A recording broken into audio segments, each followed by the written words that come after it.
بسم الله الرحمن الرحيم.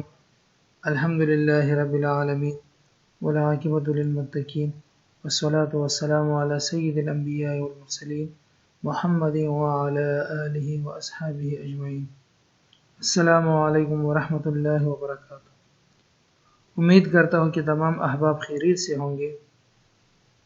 حضرت ابن عباس رضی اللہ تعالیٰ عنہما نبی کریم صلی اللہ علیہ وسلم سے ارشاد نقل کرتے ہیں کہ آپ صلی اللہ علیہ وآلہ وسلم نے فرمایا، نظر بد حق ہے، یعنی نظر لگنا ایک حقیقت ہے.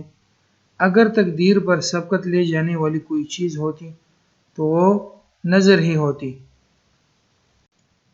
حدیث شریف سے ثابت ہوتا ہے کہ نظر کا لگنا حق ہے. اگر کسی کو نظر لگ جائے تو اس کا علاج کیا ہے؟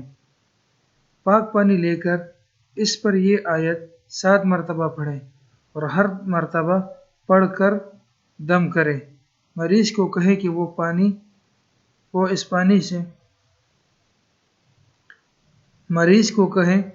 اس پانی میں سے 9 گھونٹ پیے اور ہر گھونٹ پر بسم اللہ الرحمن الرحیم پڑھے.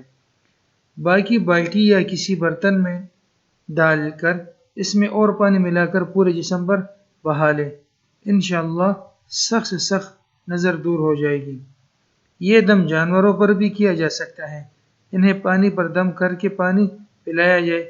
اور اگر کسی کو اکثر و بیشتر نظر لگتی ہو تو اسے چاہیے کہ روزانہ یہ آیات 7 مرتبہ پڑھے. اور وہ آیات شریفہ یہ ہے: بسم اللہ الرحمن الرحیم وَإِن يَكَادُ الَّذِينَ كَفَرُوا لَيُزْلِقُونَكَ بِأَبْصَارِهِمْ لَمَّا سَمِعُوا الذِّكْرَ وَيَقُولُونَ إِنَّهُ لَمَجْنُونٌ وَمَا هُوَ إِلَّا ذِكْرٌ لِلْعَالَمِينَ. اللہ رب العزت بولنے اور سننے والوں کو عمل کی توفیق فرمائے اور ہمیں ہر قسم کی نظر بد سے بچائے. آمین.